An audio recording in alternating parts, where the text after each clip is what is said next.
Clever Kail-Perwa and the Great Boast. Once in the land of Akaviri there was a clever woman named Kail-Perwa. She was known to spin words the way a spider spins its web, alluring and beautiful. But this clever tongue came with a boastful mouth. "Living or dead, there are none in Akavir who can match my wit," Kail-Perwa proclaimed one day.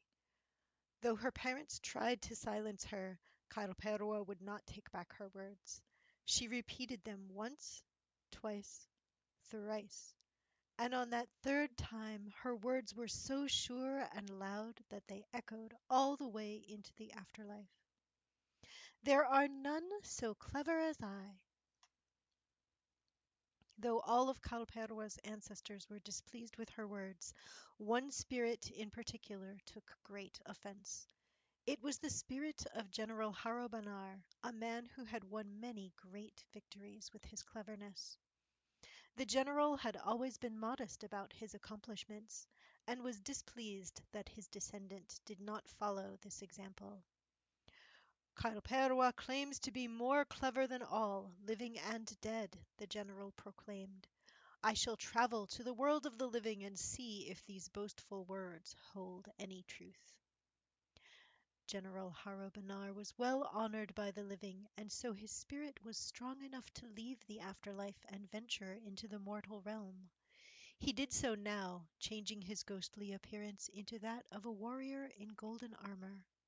Swift as the wind he traveled to Kail-Perwa's village and sought her out.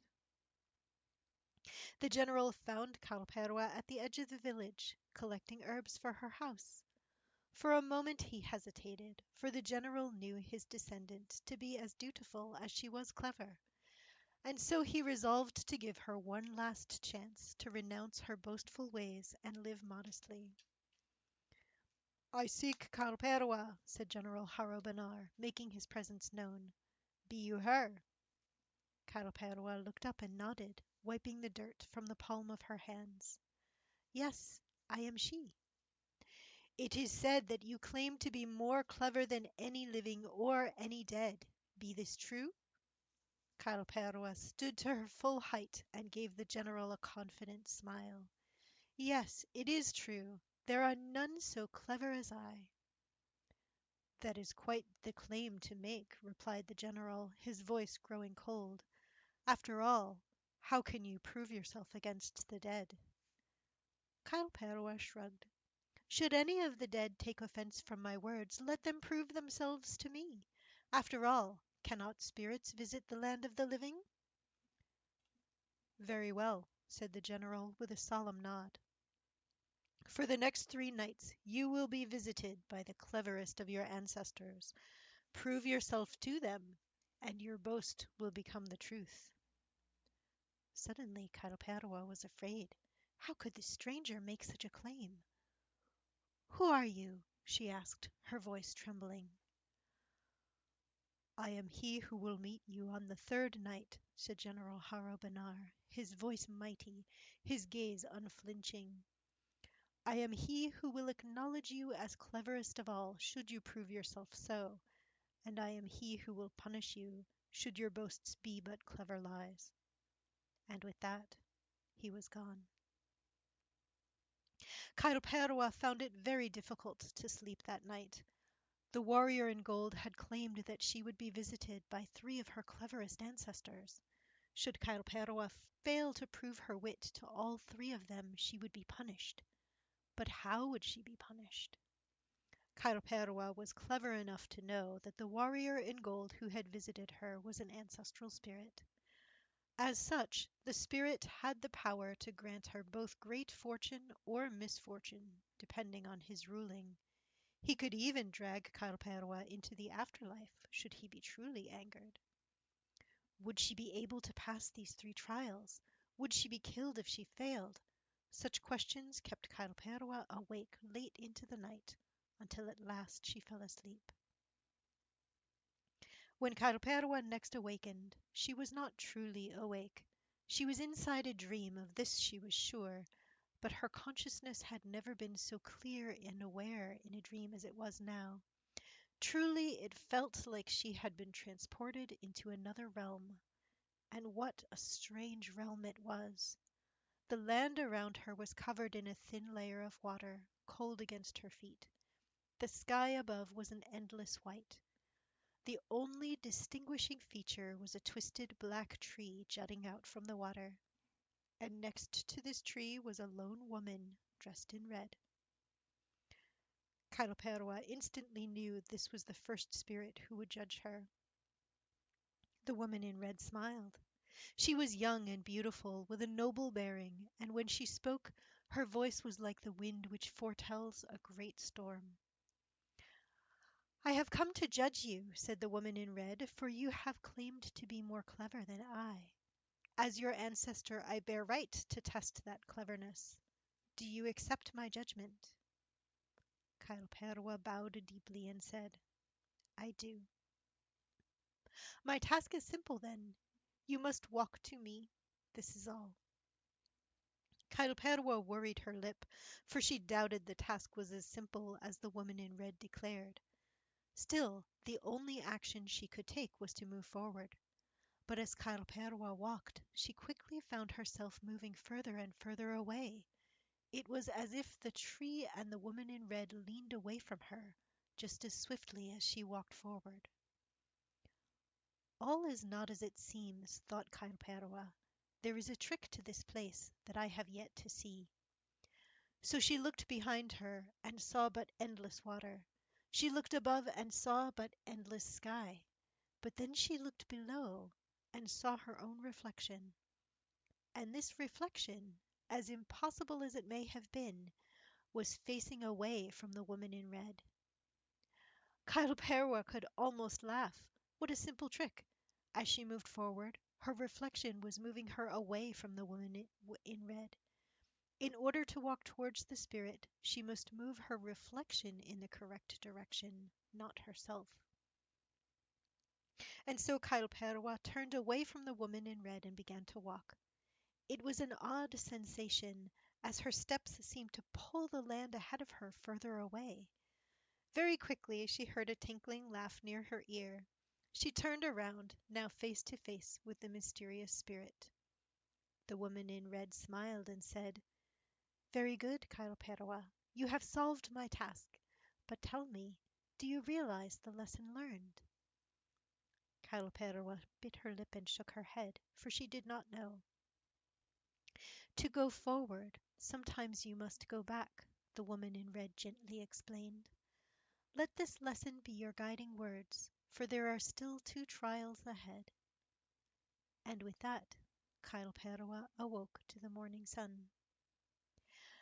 Kail-Perwa basked in her victory like a lizard in the bright sun. Why had she worried? After all, there were none so clever as she. Why concern herself about a punishment that would never come to pass? There were just 2 more trials left. If Kail-Perwa succeeded in both, and she was confident that she would, her boast would become a proven truth. Perhaps her ancestors would even reward her for such a victory. Kail-Perwa found it easy to fall asleep that night. Just as before, she entered into a dream. Again the land around her was covered in a thin layer of water, cold against her feet. Again the sky above was an endless white. But this time there was no black tree or woman in red. Instead, there was a black table with 2 black chairs. Seated at one of the chairs was an elderly man dressed in blue. Kail-Perwa bowed to the ancestral spirit and politely said, "Greetings, grandfather." "Ah, Kail-Perwa, you have come at last to meet this old man," the grandfather in blue greeted. "Please have a seat so we may begin your trial." With only a moment's hesitation, Kail-Perwa did as she was bid. She found no trickery in her steps this time, and easily found her way to the table, where she took a seat. "Now, as for your trial," the grandfather continued, "it is very simple. We will play a single game of tihasai. Your only goal is to stop my victory. Do you understand?" Kail-Perwa nodded, though her stomach clenched. She had played tihasai many times, this was true. It was a game which required great cunning to win, and Kail-Perwa won it often. But could she prevail against this elderly spirit who had both wisdom and cunning on his side? With a swipe of his hand, the grandfather in blue summoned a Tisa high board. The game pieces were bone white, contrasting against the dark browns of the board. He gestured towards Kail-Perwa, inviting her to take the first move, and so the game began. It was not an easy battle. Kail-Perwa's hands shook as she moved her pieces across the board. Every time she went in for an attack, the grandfather in blue was there with an impassable defense. And when he struck her pieces, he struck mercilessly. Quickly, quickly than Kail-Perwa thought possible, she was on the verge of defeat. At last, Kail-Perwa found herself one turn from losing. There was no way she could win, no way she could even escape defeat. This she was clever enough to see. But must she win? Suddenly, Kail-Perwa's eyes opened wide. The grandfather in blue said to stop his victory. If this was truly a simple task, did she need to win against him? Without another thought, Kail-Perwa swiped her hand across the board. The Tihasai pieces scattered into the water with soft plops, sinking further and further than should have been possible. With that simple action, there was no way for the game to conclude. There was no way for either competitor to win. The grandfather in blue chuckled and said, "Very good, Kail-Perwa. With one move you have stopped my victory. Simple, was it not?" Kail-Perwa panted, her breaths ragged and short. She had nearly failed the trial, and it was very possible that such a failure could have resulted in her death. "And now a lesson for you," the grandfather in blue continued, nodding his head. "Seek what is true, not what is obvious. Let this lesson be your guiding words, for there is still one trial ahead." And with that, Kail-Perwa awoke to the morning sun. Kail-Perwa despaired all day. She had come so close to losing her second trial, and now she was to face a third. Failure to pass this last trial would result in a grave punishment, perhaps even her death. She thought of all her options. Was there a priest who could protect her from the spirits? A potion that would let her stay awake forever? But the more she thought, the less realistic each idea became. So afraid was Kail-Perwa, she did not fall asleep until well into the night. She awoke to a dream once more. Again she was greeted by a land of endless water and a sky of endless white. But this time the warrior in gold stood before her in all his glory. In his hands was a mighty black sword, so large that Kail-Perwa could never hope to lift it. "You have passed 2 trials," said the warrior in gold, his voice as proud and strong as his bearing. "But you have yet to pass mine. Do you accept my judgment, descendant?" Kail-Perwa nodded quickly, just once. She knew it would be useless to object. "You have proven to be clever twice through your actions," continued the warrior in gold, as he slung his mighty sword across his shoulders. "But how clever are your words! This will be your last trial, Kail-Perwa. Convince me that you are more clever than all living and all dead." For the first time in her life, Kail-Perwa did not know what to say. What words could she weave to convince this spirit of such cleverness? "To go forward, sometimes you must look back," the woman in red had told her. "Seek what is true, not what is obvious," the grandfather in blue had said. Kail-Perwa closed her eyes and thought.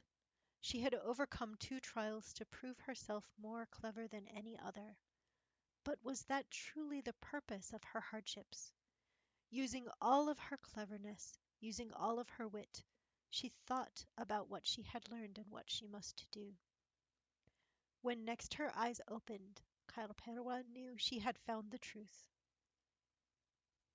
"I can't," she told the warrior in gold, her hands trembling slightly. I can't convince you that I'm more clever than all living and all dead." "Oh?" asked the warrior in gold, his voice even. "And why is that?" "Because I'm not," answered Kail-Perwa. "If I were truly so clever, I would never make such a boast. There are many I have never met, and many I will never meet, and to condemn them to be less clever than I is foolishness." "I see," said the warrior in gold, his face revealing nothing. "And is this all you have to say?" Kail-Perwa bowed deeply. Her head hung in shame. "I know now that such boasts are an insult to our family's good name. I apologize." And with this the warrior's face broke into a grin. His armor transformed into noble robes, his face growing a long, full beard. And that was when Kail-Perwa recognized that the spirit before her was none other than General Harrow-Benar, the most honored of her ancestors. "You have humbled yourself before me, despite risk of punishment," said General Harrow-Benar, "and for that I will forgive your transgressions. Live modestly, my descendant, for there are none so clever as those who realize their own limitations." "Thank you, General Harrow-Benar," said Kail-Perwa, her heart filled with gratitude. "That is a lesson I shall never forget." And so Kail-Perwa finally awoke to the wisdom of her ancestors, and all was well.